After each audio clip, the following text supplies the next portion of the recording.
En este video nos vamos a referir al método de aprendizaje basado en problemas, el ABP, como, como un método en ese proceso de enseñanza-aprendizaje. Analizaremos una definición, las fases, algunas características y al final presentaremos unas conclusiones.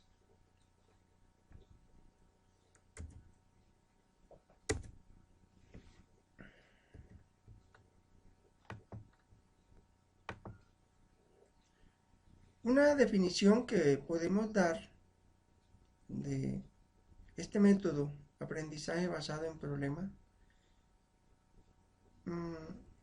debemos decir que es una estrategia que plantea un problema o una situación de la vida real y sirve como detonador para que los estudiantes cubran las metas de aprendizaje.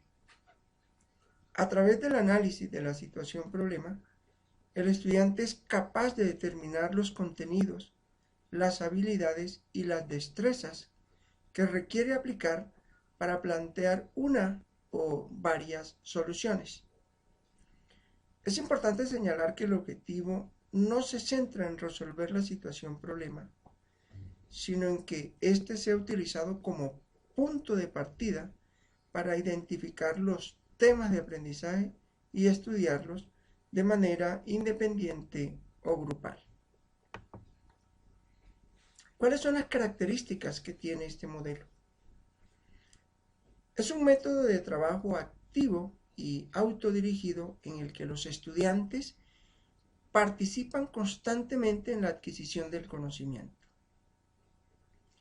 Se presenta un problema real, se identifican las necesidades de aprendizaje, se busca la información necesaria y finalmente se regresa al problema. El aprendizaje se centra en el estudiante y no en el maestro, ni tampoco en los contenidos. Es un método que estimula el trabajo colaborativo en diferentes disciplinas. Se trabaja en grupos pequeños y se crea cierta interdependencia entre los participantes. El maestro se convierte en un facilitador, en un tutor. Al trabajar con el ABP, la actividad gira en torno a la discusión de un problema y el aprendizaje surge a través de la búsqueda de las soluciones al problema. Los estudiantes aprenden en un ambiente cooperativo. Los problemas tienen más de una respuesta correcta posible, lo que promueve que los estudiantes formulen preguntas, exploren alternativas y tomen decisiones. Los estudiantes localizan recursos con la guía de su tutor. Cada estudiante evalúa su propio proceso, el de los demás miembros del equipo y el de todo el grupo. Durante la evaluación, el proceso es tan valioso como el resultado.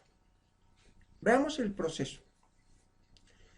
Los tres elementos que intervienen e interactúan en el aprendizaje basado en problemas son el maestro, el estudiante y la situación problema, en un proceso que comprende tres fases: la planeación, el desarrollo y el cierre. Veamos la fase de planeación. En la fase de planeación, el trabajo se centra en el maestro, recae en el maestro, quien deberá considerar con anticipación todos los aspectos necesarios para poder plantear la situación problema, delimitar con claridad los contenidos, las actividades, los prerequisitos, las reglas, los productos, los recursos necesarios para el logro de las metas de aprendizaje. Entonces, en la planeación, el maestro fija las metas a alcanzar en el aprendizaje, determina los contenidos curriculares, habilidades de pensamiento y destrezas tecnológicas. Determina con base en esto las metas a alcanzar. Se definen las reglas, los productos a alcanzar, la integración de los grupos de trabajo, los tiempos de entrega y las sesiones de retroalimentación. Eso en las metas para el aprendizaje. En cuanto al planteamiento del problema, el maestro debe apoyar los contenidos y objetivos de la materia y debe representar situaciones reales. En la fase de desarrollo, esta se refiere a la definición de las actividades de aprendizaje que realizarán los estudiantes. Entonces, analizar la situación problema, determinar sus necesidades de aprendizaje, establecer un plan de trabajo, realizar la búsqueda de información, informar sobre sus avances y finalmente proponer y desarrollar las posibles soluciones. En esta fase, veamos qué hace el maestro. Contextualiza el problema en un marco de trabajo académico, vinculando con temas vistos anteriormente. Estos son prerequisitos o ideas previas. Y, lógicamente, pues retroalimenta. ¿Qué hace el estudiante en esta fase del desarrollo? Pues analiza el problema, es decir, identifica los elementos clave del problema y las necesidades de aprendizaje. ¿Qué otra cosa hace? Formula una hipótesis y realiza un diagnóstico situacional, es decir, responde a la pregunta ¿qué conocimiento se tiene? ¿Qué hace falta por investigar? Y en dónde se puede encontrar eso que hace falta. Otro elemento es elaborar un esquema de trabajo, es decir, se deben establecer fechas, ¿sí? Y unos cronogramas. Además, se nombran los responsables. Otro elemento es la recopilación de la información y el planteamiento de posibles soluciones al problema. Es decir, aquí se analiza y se selecciona la información que se debe consultar. Por otra parte, se elabora el reporte y se realiza la autoevaluación, es decir, es aquí donde se determinan los diversos recursos tecnológicos a utilizar. Y la tercera fase es la fase de cierre. En esta fase se evalúa los aprendizajes adquiridos. Entonces, el maestro intervendrá en la medida en que el grupo lo requiera. No olvidemos que él es un guía, ¿sí? Es un tutor. Y debe asegurar que se dé la autoevaluación y la coevaluación.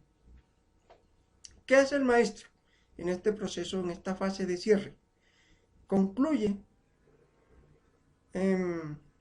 enfatiza conceptos principales, promueve la transferencia a nuevos aprendizajes o situaciones de aprendizaje similares y finalmente evalúa. En esta fase de cierre, ¿qué hace el estudiante? Elabora el reporte. No olvidemos que aquí él debe utilizar los diversos recursos tecnológicos. Además, realiza la autoevaluación.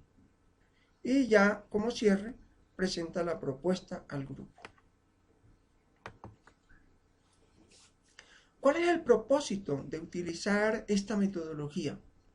Bueno, el propósito es desarrollar actitud y juicio crítico en el estudiante, generar razonamiento crítico, crear el hábito por el estudio independiente, generar el interés por el trabajo en equipo durante su formación y en el ejercicio profesional y generar en él la búsqueda y el análisis de la información. Hagamos aquí un comparativo entre cuál es la diferencia entre el método tradicional y este método del aprendizaje basado en problemas. El método tradicional, digamos que el maestro expone lo que se debe saber, el estudiante aprende esa información transmitida por el docente y al final se presenta un problema para aplicar lo aprendido. En el método del aprendizaje basado en problemas, que es un método cíclico, se presenta el problema diseñado o seleccionado, se identifican las necesidades de aprendizaje, se da el aprendizaje de información, se resuelve el problema o se identifican problemas nuevos, que vuelva a ser el elemento para la generación de un problema nuevo a estudiar. Y veamos las ventajas. Veamos las ventajas que tiene este método. Por un lado, motiva, ¿sí? Al trabajo en equipo, a interactuar con otros. Se genera un aprendizaje significativo, relación entre el aprendizaje y la vida real, porque no olvidemos que el problema debe ser centrado en la experiencia de la vida real. Y desarrollar habilidades de pensamiento crítico y reflexivo. A manera de conclusión, diremos que el empleo de esta metodología contribuye a la construcción del conocimiento, un conocimiento crítico, un conocimiento autodidáctico, a través de la interacción que el estudiante deberá realizar en su diario vivir. Muchas gracias.